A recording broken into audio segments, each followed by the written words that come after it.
बिस्मिल्लाहिर्रहमानिर्रहीम। Hearts channel के तमाम सामईन को खुश आमदीद।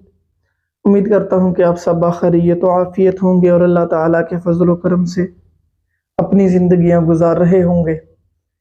आज हम जिस मौजू पर बात करेंगे वो है कि जो फ़लस्तीन और इसराइल के दरमियान जो हालिया जंग चल रही है, तो इसमें फ़लस्तीनियों की इमदाद कैसे की जा रही है, उन तक खुराक कैसे पहुंच रही है, तो इस सिलसिले में आज हम बात करेंगे। वीडियो शुरू करने से पहले आपसे हमेशा की तरह गुजारिश है कि जिन अहबाब ने अभी तक चैनल को सब्सक्राइब नहीं किया तो चैनल को ज़रूर सब्सक्राइब करें, बेल के आइकन को प्रेस करें और अगर वीडियो पसंद आए तो वीडियो को लाइक करना ना भूलें और वीडियो को पूरा देखें। बढ़ते अपने मौजू की तरफ। गज़ा दरअसल गज़ा ये फ़लस्तीन का ही इलाका है। गज़ा में गज़ा की किल्लत पैदा होती जा रही है। अक़वाम मुत्तहिदा ने ख़बरदार किया है कि गज़ा की पट्टी में खुराक, ईंधन और पीने का पानी ख़तरनाक हद तक कम हो रहा है। इस पट्टी की मिस्र के साथ जनूबी सरहद पर हज़ारों टन की इमदाद रुकी हुई है, जिसका गज़ा के शहरियों को इंतज़ार है। जैसे जैसे इसराइल और हमास के दरमियान लड़ाई में शिद्दत आ रही है, ऐसे में आलमी रहनुमा और इंसानी हकूक़ पर काम करने वाले इदारों ने यह मुतालबा किया है कि ज़रूरी अशिया को सरहद के उस पार यानी गज़ा जाने की इजाज़त दी जानी चाहिए।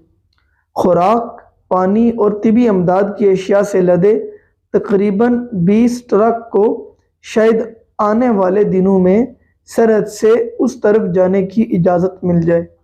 ताहम अक़वाम मुत्तहिदा के रिलीफ के इदारे के सरबराह मार्टिन ग्रिफ़िथ्स ने ख़बरदार किया है कि गज़ा में बसने वाले 21 लाख शहरियों के लिए रोज़ाना ऐसी अमदाद के 100 ट्रक दरकार हैं। सन 2007 से जब हमास ने गज़ा की पट्टी का इंतज़ाम संभाला तो इसराइल और पड़ोसी मुल्क मिस्र ने इस पट्टी से अशिया और लोगों की नकल व हरकत महदूद कर दी। दोनों ममालिक इस तरह सरहदों की बंदिश के फैसले सिक्योरिटी वजूहात से जोड़ते हैं। गज़ा इस वक्त एक बैरियर यानी कि रुकावट में गिरा हुआ है, जहां दाखिल होने या बाहर निकलने पर मुतअद्दिद पाबंदियां आयद हैं। यहाँ 3 बड़ी सरहदें हैं जहां से नकल मकानी की जा सकती है।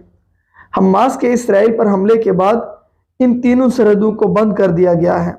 हमास के इस हमले में 1400 से ज़ायद इसराइली हलाक हुए हैं। इस हमले के जवाब में इसराइल के वज़ीर दिफा योव गैलेंट ने गज़ा के मुकम्मल मुहासरे के अहकाम जारी कर दिए हैं। उन्होंने यह ऐलान भी किया है कि अब गज़ा पर बिजली, खुराक और ईंधन की फराहमी बंद रहेगी। गज़ा की वजारत सेहत का कहना है कि इसराइल के हमलों में इस वक्त तक गज़ा की पट्टी में कम अज़ कम 3785 लोग मर चुके हैं, जबकि 12500 शहरी जख्मी हुए हैं। गज़ा के शमाल में अरीज़ और जनूब में करीम शालोम ऐसी 2 सरहदें हैं जो इसराइल से मिलती हैं और ये दोनों गैर मुअय्यना मुद्दत तक बंद कर दी गई है। मिस्र के साथ रफ़ा सरहद अब गज़ा के लिए इंसानी इमदाद भेजने का वाहिद रास्ता बच गया है। इसराइली बमबारी से इस रुकावट को, इस रूट को भी शदीद नुकसान पहुंचा है और यहाँ तबाहशुदा रस्तों की ट्रकों के लिए महफूज रस्ते की तामीर नो की जा रही है। हमास इसराइल तनाज़ा के बाद गज़ा में इमदाद भेजने से मुताल्लिक रफ़ा क्रॉसिंग तवज्जो का मरकज़ बन गई है। ये 3 सरहदों में से वो वाहिद सरहद है जो इसराइल के बजाय मिस्र को जाती है। ये मिस्र के जजीरा नमा सीना का रूट है। बज़ाहिर मिस्र और इस सरहद से गैर मुल्की अफराद को बाहर जाने और इमदाद को गज़ा के अंदर जाने की इजाज़त देने को तैयार है। मिस्र के वज़ीर ख़ारजा सामे शोकरे ने BBC के न्यूज़ आवर प्रोग्राम में बताया है कि मिस्र के नुक्ता नज़र में हमारी तरफ वाली रफ़ा क्रॉसिंग खुली है। उन्होंने यह भी इल्ज़ाम आयद किया है कि फ़िज़ाई बमबारी की वजह से यह सरहद नाकाबिल रसाई होकर रह गई है और ये बमबारी गज़ा को इंसानी इमदाद ले जाने वाली गाड़ियों और अमले के लिए भी ख़तरा बन गई है।